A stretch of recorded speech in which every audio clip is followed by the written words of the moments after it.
오늘 긍휼을 베푸시는 하나님이라는 제목으로 오늘 말씀 나누겠습니다. 오늘 본문은 로마서 9장 14절에서 18절인데 그 자리 다 일어나셔서 함께 봉독하도록 하겠습니다. 로마서 9장 14절에서 18절인데요.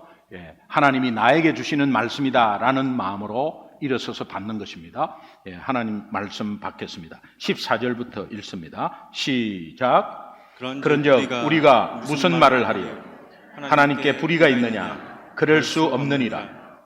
모세에게 이르시되 내가 긍휼히 여길 자를 긍휼히 여기고 불쌍히 여길 자를 불쌍히 여기리라 하셨으니 그런즉 원하는 자로 말미암음도 아니요 다른 박질하는 자로 말미암도 아니요 오직 긍휼히 여기시는 하나님으로 말미암음이니라.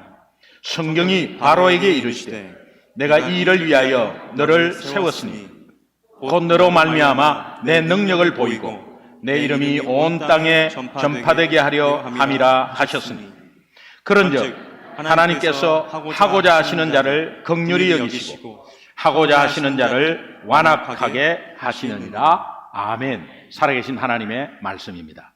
앉으시기 바랍니다.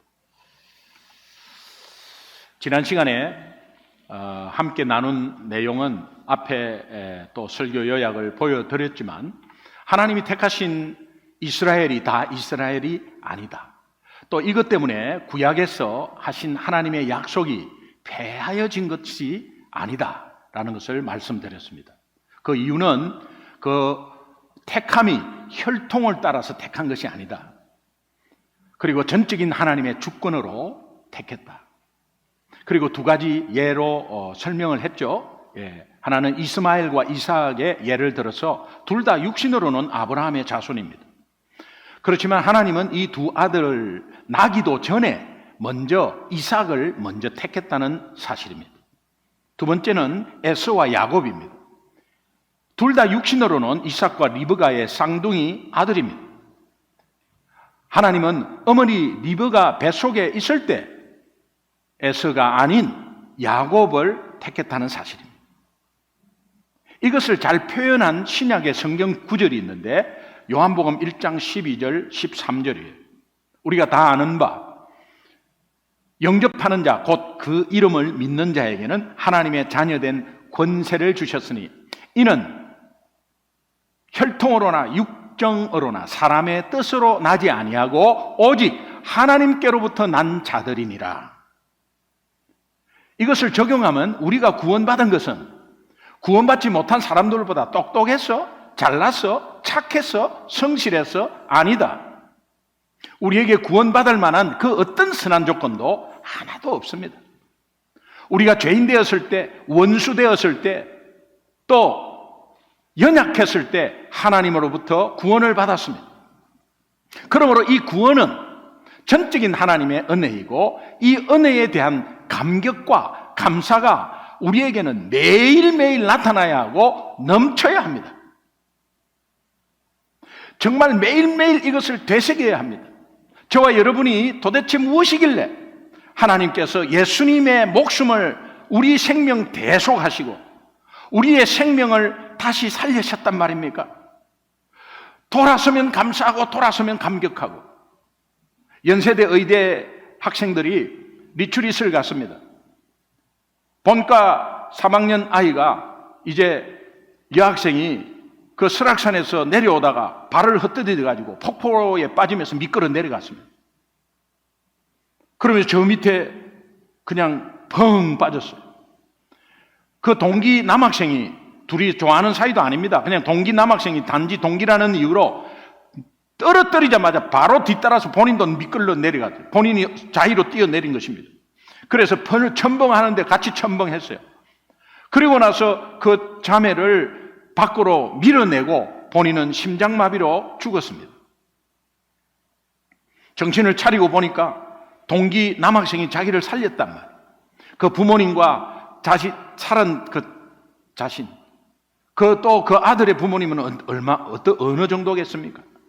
그러나 이 자매는 돌아서면 미안하고 죄송하고 돌아서면 감사하고 돌아서면 차츰 시간이 가면 갈수록 그 상처가 치유되면서 이제 네 몫까지 내가 해야 되겠다는 생각이 들고, 그러면서 그 부모님에게도 감사하고 내 대신 죽은 그 친구에게도 얼마나 돌아서면 감사하고 돌아서면 미안하고 돌아서면 죄송하지 않겠습니까?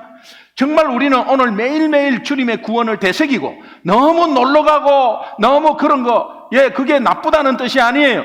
그렇게 놀러가다가 하나님을 잊어버리고 또 그렇게 즐기다가 구원의 기쁨을 잊어버리는 수가 많다 이 말이에요. 그러니까 어디를 가더라도, 놀러 가든지 어디를 가든지 무슨 일을 하든지 누구를 만나든지 어디에 있든지 주님의 구원을 다시 한 번 더 되새기고 감격하고 감사하는 생활이 예수 믿는 생활이다. 하박국 시대에 유다가 얼마나 힘들었는지, 전부 우상 섬기고,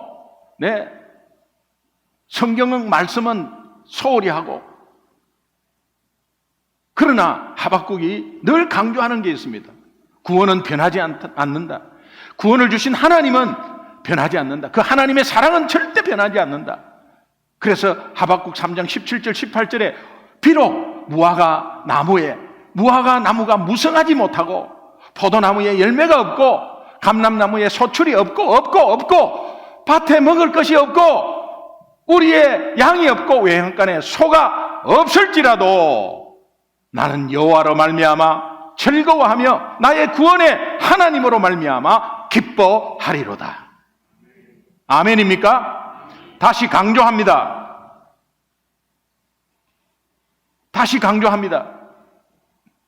여러분, 하나님께서 우리에게 주신 은혜로 하나님이 우리를 세우셨어요. 그러면서 다시 강조합니다. 구원은 오직 하나님의 주권이요 하나님의 은혜라는 이 사실을. 그렇기 때문에 저와 여러분의 모든 삶이 하나님의 주권 아래에 있고 매일매일의 시간과 상황이 하나님의 선물이고 은혜이고 또한 기적입니다. 믿으시면 아멘. 아멘도요, 아멘 이렇게 해야 돼요. 아멘 이렇게 하는 게 아니라 맞습니다, 와닿습니다, 그렇습니다, 그것이 내 말씀이고 나에게 적용돼서 승리하고 그것이 바로 납니다. 아멘. 이 고백하는 것도요, 보면 알아. 마음 중심을. 하나님이 야곱은 사랑하고 에서는 미워하였다 하는 이 말씀에 대해서 유대인들이 하나님이 불공평하다고 이야기했어요.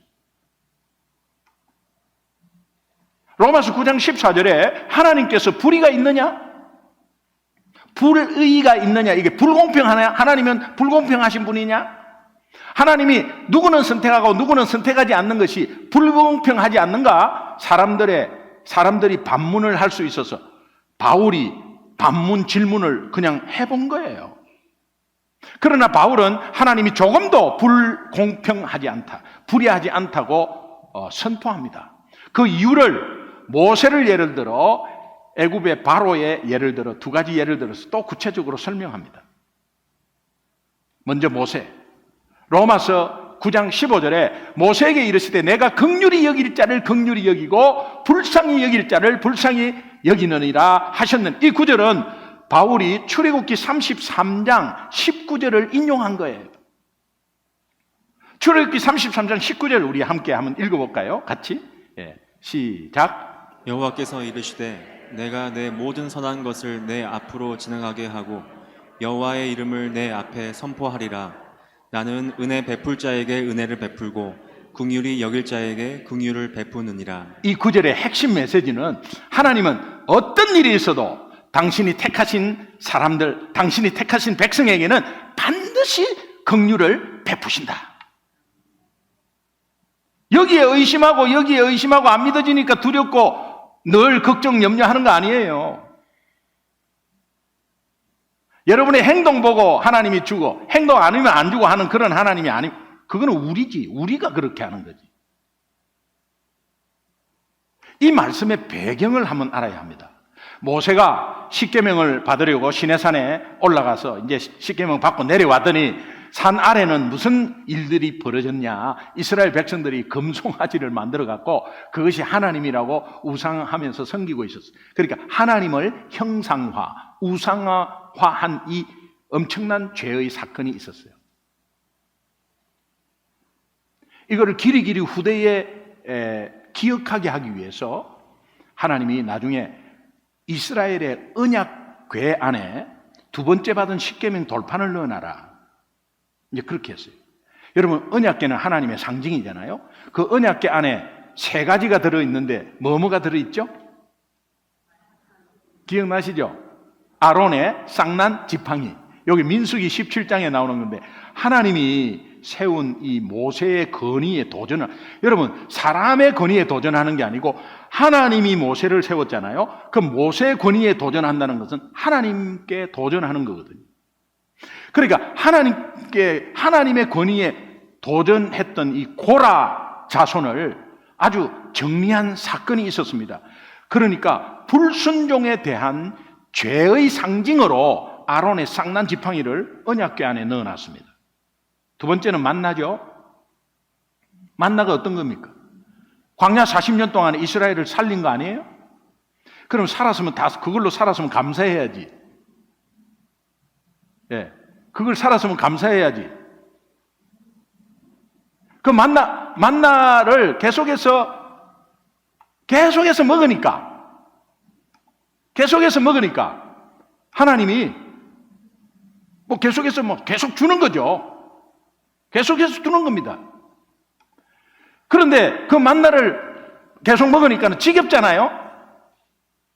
지겨우니까는 그 지겨운 그에 하나님이 그 불평을 계속 듣고 계세요. 그 지겨운데 이스라엘 백성들이 만나만 먹으니까는 만나 수제비, 만나 찌개, 만나만 계속 만나 부침개, 만나 뻥튀기, 이런 계속 그거 만나. 그러니까는 이제 양념을 찾게 되고 마늘 달라, 고추장 달라, 이렇게 이제 되는 거예요. 여러분, 그런 것들이 사실은 하나님께서 너무나 은혜스럽게 만나를 계속해서 그들에게 공급을 했는데, 공급을 한 그 공급이 하나님의 은혜 가운데서 세운 이스라엘 백성들이 얼마나 귀하게 주셨는데도 불구하고 계속해서 불평하고 원망하고 그렇게 했단 말이에요. 그러니까 거기에서 만나는 계속해서 주신 것에 대해서 욕심을 부리고 불평불만한 그 상징으로 하나님이 그렇게 주신 거예요. 그 언약궤에 넣게 한 거예요. 그러니까 언약궤는 3개가 들어가 있는데 나머지는 모세의 돌판이에요. 모세 십계명 돌판이에요. 십계명 돌판은 뭡니까? 십계명 돌판이 뭡니까? 하나님을 형상화, 우상화한 죄의 상징으로 넣어놨잖아요. 그러니까 하나님의 언약궤가 3가지가 들어있는 건 그건 죄의 종합 세트예요. 종합 세트가 거기에 들어가 있어요. 그 들어가 있는 거기에서 이제 이 제사장이 1년에 한 번씩 언약궤가 있는 속죄소로 들어가서 이제 하나님을 만나는데, 그 만나는 그것이 실제로 은혜 가운데서 하나님이 무슨 말을 하냐니까 어린 양의 피를 그 언약궤에 부으면 결국은 그 언약궤에 죄가 덮어지고 내가 너를 만나겠다, 이제 그렇게 말하죠. 결국은 나중에 그 언약궤에 엄청나게 그냥 그 피가 막 드득드득 붙어 있겠죠. 오늘 예수 그리스도의 피 때문에 하나님은 우리를 만난 것입니다.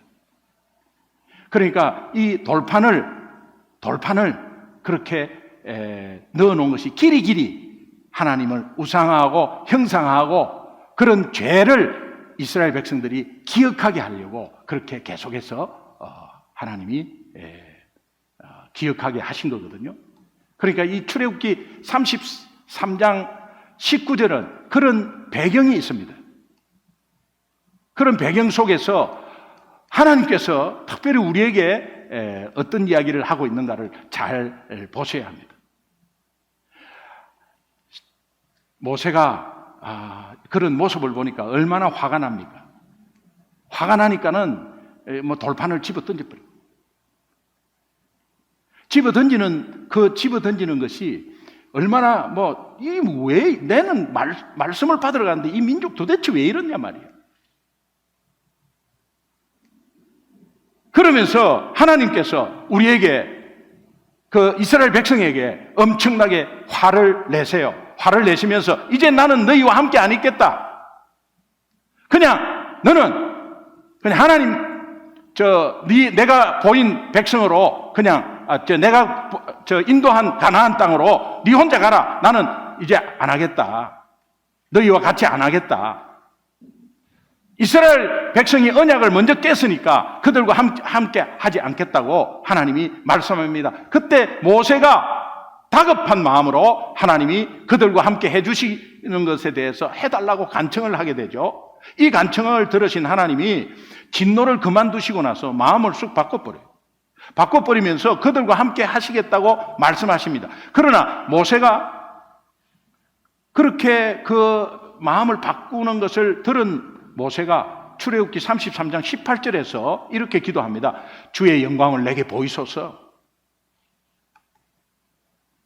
주의 영광을 보여달라는 모세의 기도에 하나님의 응답이 로마서 9장 15절의 말씀이고 인용된 출애굽기 33장 19절의 말씀입니다. 내가 내 모든 선한 것을 네 앞으로 지나가게 하고 여호와의 이름을 네 앞에 선포하리라. 나는 은혜 베풀 자에게 은혜를 베풀고 긍휼히 여길 자에게 긍휼을 베푸시느니라. 여기서 긍휼이라는 단어예요. 이 긍휼의 단어는 의무라는 의미가 전혀 내포되어 있지 않습니다. 긍휼은 의무라는 단어의 의미가 내포되어 있지 않습니다. 하나님의 긍휼이 불공평하다라고 말하는 것은 말이 안 되는 거예요. 하나님은 모든 사람에게 공평해야 할 의무가 있다 이렇게 해석되는 게 그러면 하나님의 긍휼은 불공평하다 이러면 하나님은 모든 사람에게 긍휼하는 의무가 있다 이렇게 해석되는 거예요. 긍휼은 전적으로 그것을 베푸는 자의 자유에 달려 있어요. 하나님이 어떤 누구에게도 갚아야 할 빚의 의무가 없습니다. 그렇다면 하나님이 모두에게 긍휼을 베푸시든 일부를 베푸시든 아니면 베푸지 않으시든 그건 하나님의 주권이고 하나님의 전적인 자유예요. 바울은 로마서 9장 15절 또 출애굽기 33장 19절을 인용한 후에 16절에서 그런저 하나님은 의무가 없다. 그렇기 때문에 라고 하면서 결론을 내립니다. 16절에 보면 그런저 원하는 자, 그런저 앞에 생략이 되는데 구원은 원하는 자, 이 원하는 자는 사람의 의지를 말해요. 그러니까 어떻게 하나님 나 좀 구원받고 싶어요. 구원해 주세요. 라고 해서 구원받는 게 아닙니다. 그러니까 하나님이 원하는 자, 사람의 의지로 말미암음도 아니요. 또 다른 박질하는 자라는 의미는 그렇게 애를 쓰고 노력하는 거예요. 그렇게 애를 쓰고 노력하는 것도 말미암음도 아니요. 오직 긍휼히 여기시는 하나님으로 말미암느니라. 오직 구원은 긍휼히 여기시는 하나님께 달려 있음을 믿으시기 바랍니다. 하나님의 긍휼은 사람의 행위나 의지, 노력에 의해서 베풀어지는 것이 아닙니다. 하나님이 이미 정하신 선택의 원리에 의해서 베풀어집니다. 만약 사람의 행위, 의지, 노력에 의해서 하나님의 마음이 변하신다면 하나님은 우상 숭배를 지켜본 이스라엘 백성과는 당연히 함께 하시지 않을 것입니다. 그러나 모세가 간구하니까요, 하나님이 너무도 쉽게 마음을 바꿔버려요. 이게 무엇을 의미할까요? 모세가 중보기도의 능력이 있다는 것을 보여주는 것으로 해석할까요? 아닙니다. 이미 하나님이 그들에게 긍휼을 베풀고자 하는 마음이 있었다는 것입니다. 다만 그렇게 하실 근거를 찾고 계셨는데 모세가 중보기도를 했을 때 하나님은 기다렸다는 듯이 그들과 같이 가기로 마음을 바꾸었습니다. 중보기도의 비밀과 능력이 여기에 있습니다. 하나님은 중보기도자의 능력이 뛰어나서 기도를 응답해 주는 것이 아니라 하나님은 이미 긍휼을 베풀기로 마음먹고 기다리고 계세요. 그리고 나서 누군가 하는 기도, 즉 긍휼을 베풀게 하는 계기를 제공하기만을 기다리고 계시고 있습니다. 그래서 우리가 중보기도 하는 거예요. 그러므로 하나님이 택하신 자에게 긍휼을 베풀고 택하지 않는 자에게 긍휼을 베풀지 않는다고 그 누구도 불평하고 그 누구도 비난할 수 없다는 것입니다. 구원은 우리의 성과나 권리가 아니라 오직 하나님의 주권이요 은혜의 선물이기 때문입니다. 팀 켈러 목사님이 이것을 잘 예를 하나 들으셨어요. 우리가 충분히 공감하고 이해할 수 있도록. 뉴욕 빈민가에 어려운 학생 20명에게 전액 장학금을 지원하기로 한 부자가 있었다. 사실 뉴욕 빈민가에는 비슷한 형편에 처한 도움받아야 할 학생들이 한두 명, 20명 뿐이겠어요? 여러 수천 명이 될 거예요. 하지만 부자가 빈민촌 많은 학생들 중에 극히 일부분이 20명을 도왔다고 해서 도움받지 못한 다른 학생들이 불평할 수 있나요?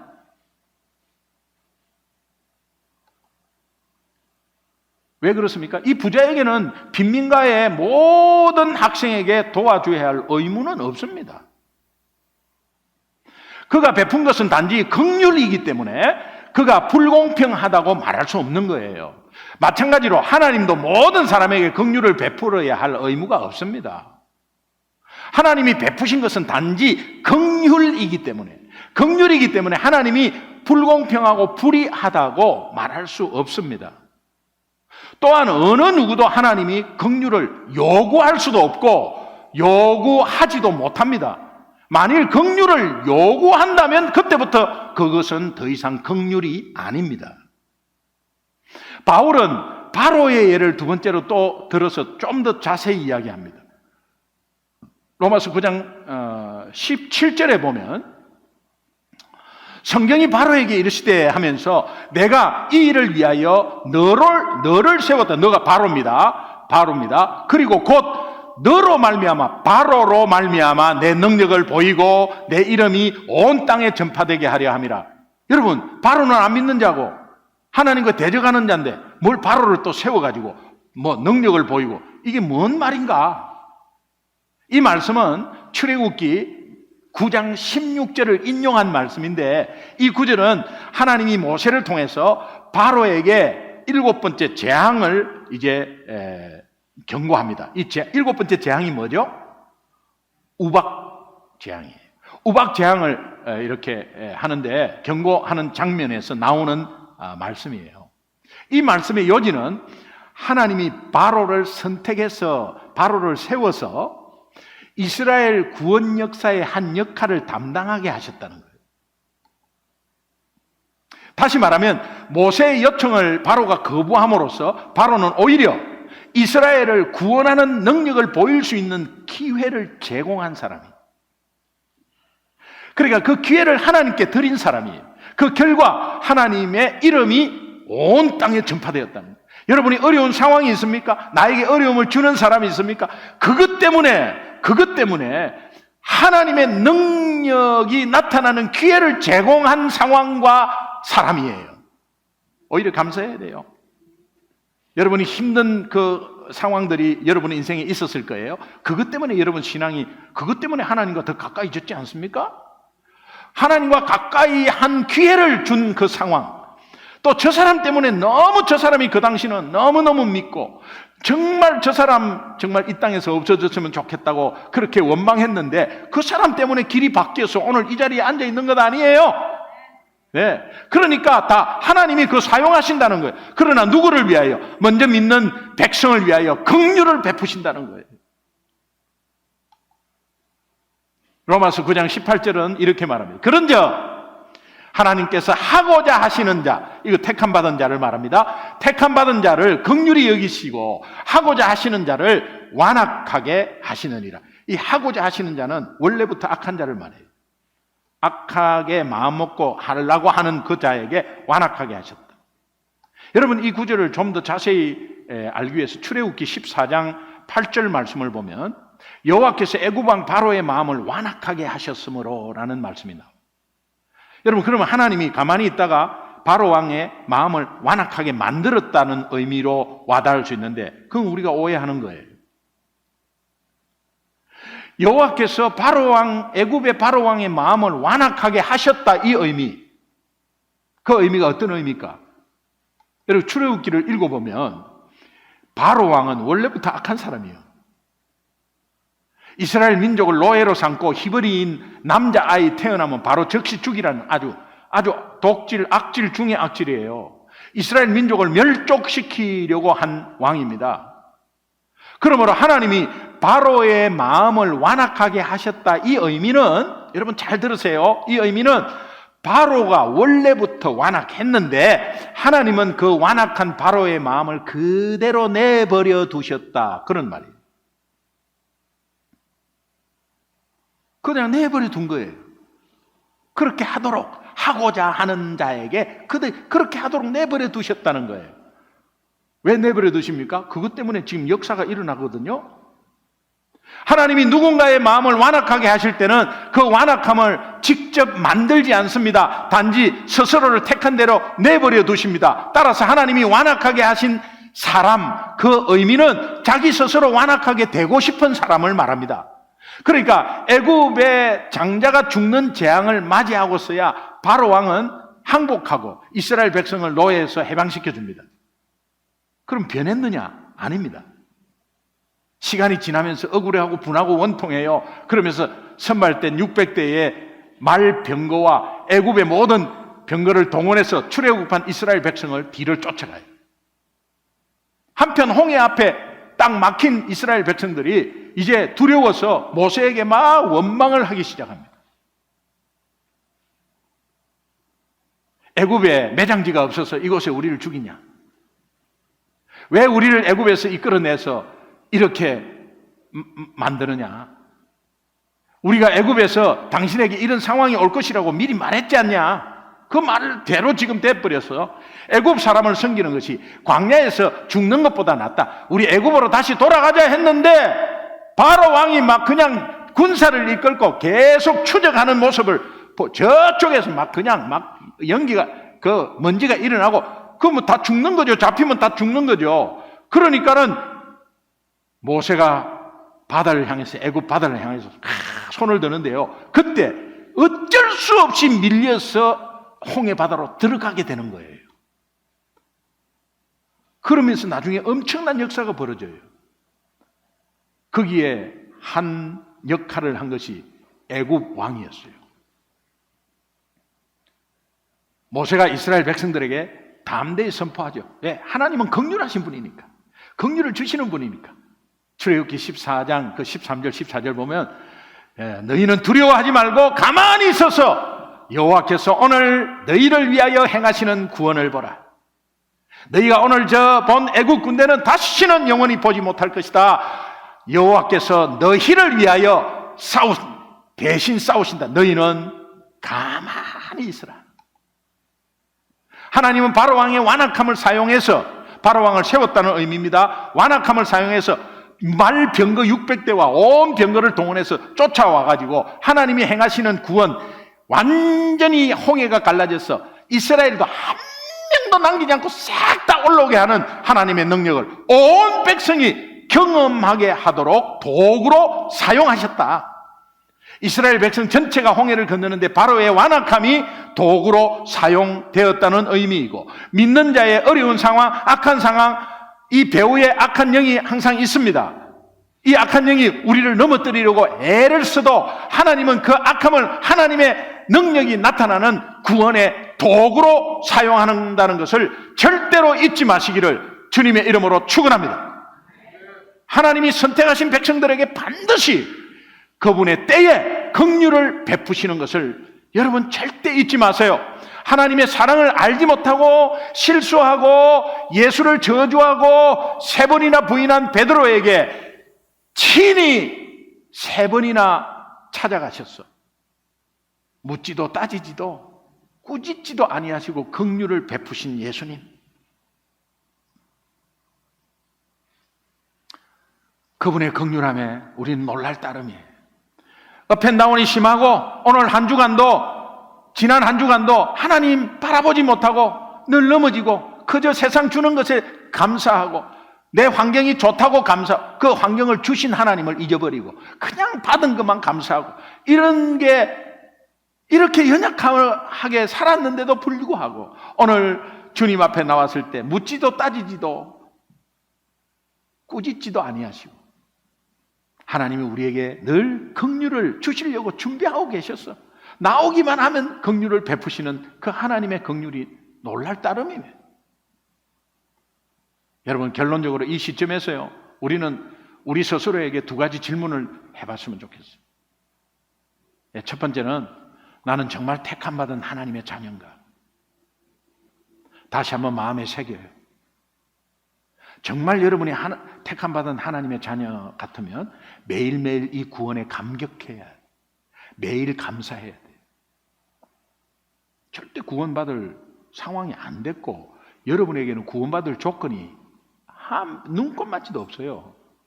그런데 하나님이 지금 구원받아서 하나님의 백성으로 만든 것이에요. 영접하는 자고 그 이름을 믿는 자에게 하나님의 자녀된 권세를 주셨다. 내가 정말 택함받은 하나님의 자녀인가? 믿으시면 아멘. 2번째 질문입니다. 하나님이 나를 얼마나 사랑하고 계신가? 우리가 21일간 다니엘 새벽 기도를 했습니다. 요한복음 21장으로 21일간 했습니다. 네가 나를 사랑하느냐가 핵심 음성이죠. 네가 나를 사랑하느냐. 오늘 하나님이 우리에게 네가 나를 사랑하느냐 묻습니다. 이것은 우리의 사랑을 확인하려고 아니에요. 내가 너를 얼마나 사랑하는지 너 알고 있느냐. 오늘 아침도 일어날 때, 아니 네가 일어날 때, 운전할 때, 운전 다 마치고 들어갈 때, 어떤 일을 하더라도 무엇을 하더라도 자녀와 식사할 때 내가 너를 얼마나 사랑하는지 너 깨닫고 식사하느냐, 깨닫고 운전하느냐, 깨닫고 장사하느냐, 깨닫고 출근하느냐, 깨닫고 사업하느냐, 깨닫고 자식 교육시키느냐, 그거부터 먼저 깨달아야 된다는 거예요. 그렇다면 여러분은 진정코 하나님의 백성이에요. 여러분이 진정 하나님의 택함받은 자녀라면 하나님의 긍휼은 반드시 받게 될 것입니다. 하나님의 긍휼은 끊이지 않아요. 그러니 두려워하지 마세요. 염려하지 마세요. 내 새끼 어떻게 될 건지 염려하지 마세요. 하나님이 책임지십니다. 한 치 앞을 못 내다보는 우리 인생이 어떻게 되는지 염려하지 마세요. 하나님은 사람의 행위나 노력과 관계없이 저와 여러분의 실수나 업앤다운에 아무리 심하게 있다 하더라도 반드시 하나님은 우리에게 긍휼을 베푸신다는 것을 잊지 마십시오. 이번 한 주도 여러분의 가정과 일터에서 순간순간 매일매일 긍휼을 베푸시는 그 하나님을 마음껏 체험하는 은혜가 있기를 주님의 이름으로 축원합니다. 우리 함께 기도할게요. 긍휼을 베푸시는 하나님을 잊어버렸습니다. 그리고 늘 그 하나님이 선택한 백성에게는 하나님의 긍휼은 계속 있습니다. 이것을 여러분 다시 한 번 더 깨닫고 하나님 한 주간도 이것을 적용해서 하나님의 긍휼이 우리 삶에 드러나서 어떠한 어려움도 어떠한 힘듦도 어떻게 어렵게 우리에게 주시는 상황이나 나를 어렵게 하는 그 사람도 하나님이 우리에게 긍휼을 주시기 위한 귀한 도구로 사용하고 있다는 것을 잊지 마십시오. 그러니 없어도 없을지라도 하나님으로 인해서 즐거워하고 구원의 하나님으로 인해서 기뻐하는, 그리고 그 구원을 매일매일 감격하고 감사하는 저희들 되겠습니다. 이것이 한 주간에 적용되어 하나님의 긍휼이 우리 삶에 마음껏, 우리 가정에 마음껏, 우리 자녀 앞에 마음껏 드러나는 한 주 되게 하여 주옵소서. 우리 주여 한번 부르며 우리 합심해서 한번 결단의 기도하도록 하겠습니다. 주여 부르겠습니다. 주여